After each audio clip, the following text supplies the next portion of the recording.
Assalamualaikum warahmatullahi wabarakatuh. Perkenalkan, nama saya Siti Halimah, NPM 21.12.5558. Baiklah, di sini saya akan mempresentasikan tentang hadis sahih untuk memenuhi tugas yang diberikan oleh dosen pengampu mata kuliah Ulumul Hadis, yaitu dosen saya Ibu Mardia Agustina, STH, IMPD. Pengertian hadis sahih, para ulama biasa menyebut kata sahih ini sebagai lawan dari kata askim atau sakit.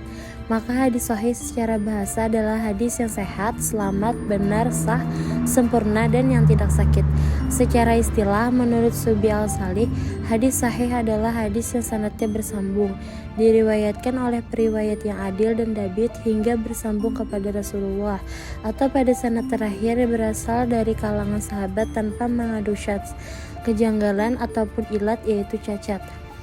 Gambaran mengenai pengertian hadis sahih menjadi lebih jelas setelah Imam Syafi'i memberikan ketentuan bahwa riwayat suatu hadis dapat dijadikan hujjah apabila diriwayatkan oleh para perawi yang dapat dipercaya amalan agamanya, dikenal sebagai orang yang jujur, memahami dengan baik hadis yang diriwayatkan, mengetahui perubahan arti hadis bila terjadi perubahan lafalnya, mampu meriwayatkan hadis secara lafal, terpelihara hafalannya bila meriwayatkan hadis secara lafal.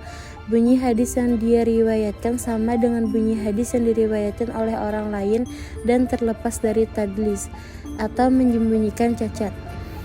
Kriteria hadis sahih ada 4. 1. Rangkaian perawi dalam salat itu harus bertanggung, mulai dari perawi pertama sampai perawi terakhir. 2. Para perawinya harus terdiri atas orang-orang yang dikenal sikat, dalam arti adil dan dabit. 3. Hadisnya terhindar dari ilat atau cacat dan syadz atau janggal. 4. Para perawi yang terdekat harus sejaman. Syarat hadis sahih ada 5, yaitu 1. Sanadnya bersambung. Maksudnya adalah setiap rangkaian perawi dalam sanad tersebut mempunyai hubungan antara seorang guru dan murid. Hal ini bisa diketahui dengan melihat biografi masing-masing rawi di kitab rijal. Biasanya dalam kitab tersebut dicantumkan nama guru dan muridnya. Namun apabila tidak bisa juga diketahui dalam kitab itu, maka dengan melihat perjalanan ilmiah atau tahun wafatnya. Kedua, tidak ada syadz. Ada banyak pengertian syadz. Di antara pengertian tersebut, sebagian ada yang mengatakan syadz adalah periwayatan seorang perawi sikoh yang bertolak belakang dengan periwayatan perawi yang lebih sikoh darinya. Ada juga yang mengatakan syadz adalah sebuah riwayat yang makbul diterima bertentangan dengan periwayatan yang lebih diterima atau baik dari periwayatannya. 3. Tidak ada ilat. Ilat adalah cacat yang terdapat dalam sebuah kesalahan yang tidak disengaja. Untuk mengetahui ilat dalam sebuah hadis adalah dengan cara membandingkan antara periwayatan yang sikoh. 4. Perawinya adil. Imam Ibnu Hajar mengatakan perawi yang adil adalah perawi yang menjaga ketakwaan dan menjauhi dosa kecil. Artinya, orang adil adalah orang yang selalu menjauhkan diri dari perbuatan dosa atau yang mengikuti hawa nafsunya. Ada 5 syarat perawi disebut adil, yaitu 1. Muslim. 2. Menjauhi perbuatan fasik. 3.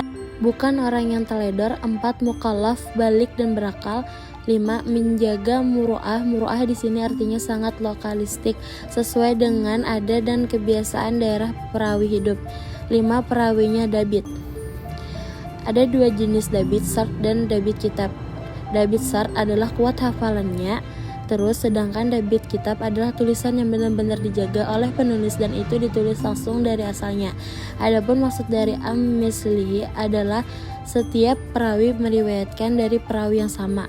Pengertian dabit dan adil. Dabit yaitu sempurna daya ingat perawinya, artinya adalah ingatannya lebih banyak daripada lupanya dan benarnya lebih banyak dari salahnya. Secara bahasa, dabit berarti yang kokoh atau yang kuat. Menurut Ibnu Hajar dan yang lainnya, dabit adalah orang yang kuat hafalannya tentang apa-apa yang didengarnya dan mampu menyampaikan hafalannya itu kapan saja dia mengkehendakinya. Selanjutnya, adil. Untuk mengetahui adil tidaknya periwayat hadis, ulama telah menetapkan beberapa cara, yaitu yang pertama, melalui popularitas keutamaan periwayat di kalangan ulama hadis.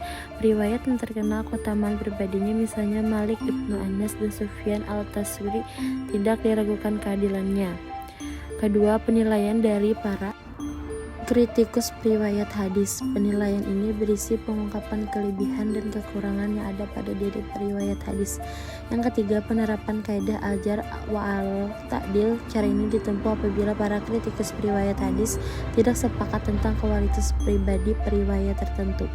Kesimpulannya adalah kata sahih ini lawan kata syakim atau sakit. Hadis sahih secara bahasa adalah hadis yang sehat, selamat, benar, sah, sempurna, dan yang tidak sakit. Secara istilah, menurut Subi al-Salih, hadis sahih adalah hadis yang sanadnya bersambung, diriwayatkan oleh periwayat yang adil dan dabit hingga bersambung kepada Rasulullah, atau pada sanad terakhir berasal dari kalangan sahabat tanpa mengandung syad, kejanggalan, ataupun ilat cacat.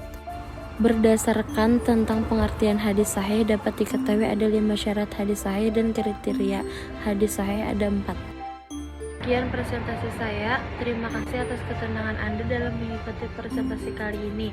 Semoga dengan presentasi ini dapat menambah wawasan Anda. Dan apabila ada tutur kata saya yang kurang berkenan di hati Anda, mohon untuk dimaafkan. Terima kasih dan sampai jumpa. Waalaikumsalam warahmatullahi wabarakatuh.